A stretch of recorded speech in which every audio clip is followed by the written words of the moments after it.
Expectations would be the one thing that kind of holds you accountable, I guess, or something that people in life want you to do, right? It's almost like a compass, right? Expectations are things that or that are steps to a goal that we want to achieve, or a goal that others want us to achieve. It's a driving compass. Expectations kind of drive us to achieve goals. So they're definitely important, but sometimes we have a negative connotation to it sometimes just because it's expecting something to come out of us, right? To do something, right? So our expectations, are they things that we believe should happen? Are they things that we believe must happen? Are they beliefs that we've adopted from other people in the world, like our family or friends, about how the future in our life should be? Mm, Is that what an expectation is? yeah, that's a pretty interesting way to think about it. Like, would you say that it is a driving force to how we achieve goals and how we live out our life? Yeah, so a driving force, right? So a driving force that makes us do something throughout our lives that motivates us, I guess. That's actually falling very close to self-fulfilling prophecy.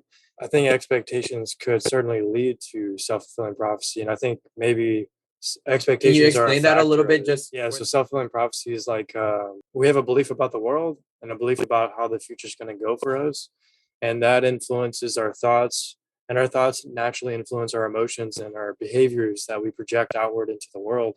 And naturally, when you're projecting behaviors and emotions out into the world, other people around you in the world are going to pick up on that, and then they're going to treat you the way that you're treating them. So self-fulfilling yeah. prophecy, if you believe you're sad, if you believe that your future's hopeless, you're going to act like your future's hopeless. And it could be the tiniest things. If you want a promotion at work and you don't believe you're going to get a promotion at work, you avoid eye contact, you're passive in your approach.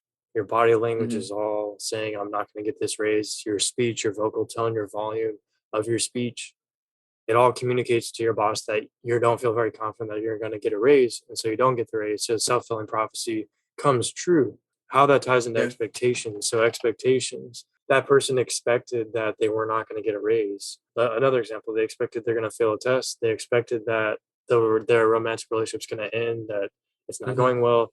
And then either of those people in those situations project that outward because their expectations that those things will happen through the self-fulfilling prophecy end up coming true because of the way they act, because they believe it's going to happen.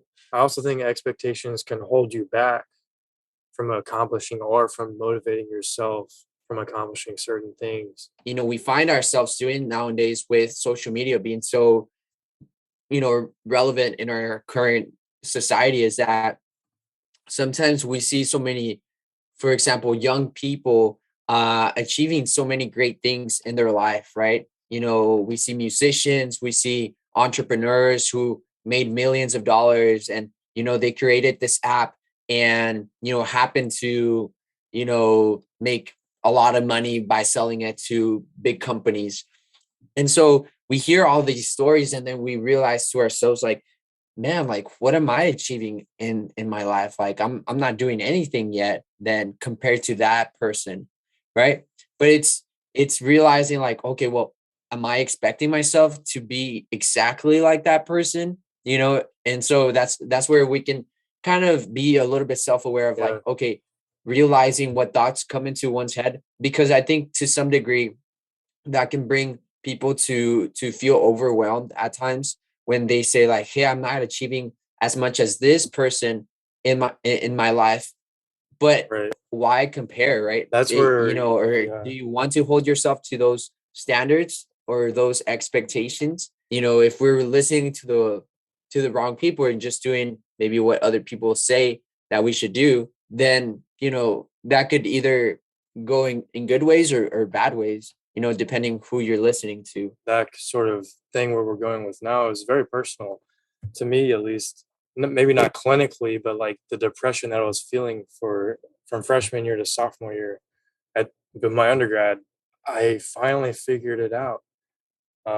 And it was through, yeah, sure, it's through the help of some YouTube videos and self-help YouTube and information in psychology and just studying it on my own, but I figured out a solution to that depression. And I found out it was my expectations about what should happen in my life that were making me depressed. Mm, It was the yeah. expectation that I should be engaged to a fiance right now, like by now, right? Yeah. Like I should already be on my way to marriage and having children because I'm in college. And Yes. by the time all these other people graduated college, and they always, the valedictorian speech in graduation, they always say, "Oh yeah, I met my wife in college and this stuff," or I hear about my friends getting married or from high school, all this Mm, stuff, and it puts a lot of, and I think society even puts that a little bit, maybe not so much anymore, but because now marriage is becoming, I guess, less popular now. But at least for me, it's still really important in my life.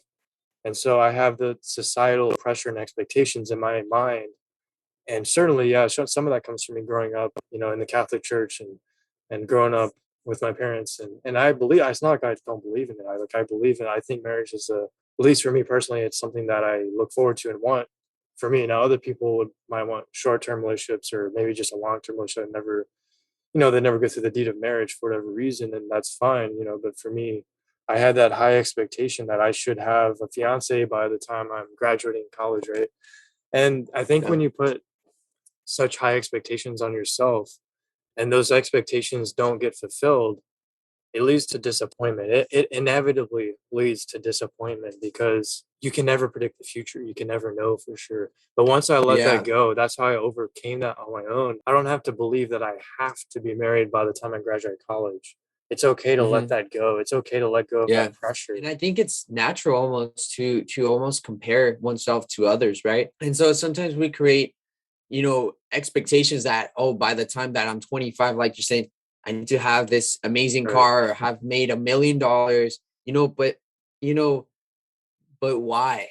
I think that's the question. Yeah, you ask But yourself why? why. And then that's when Why do you need that? it's Why? like you Who snap told out you of it. that?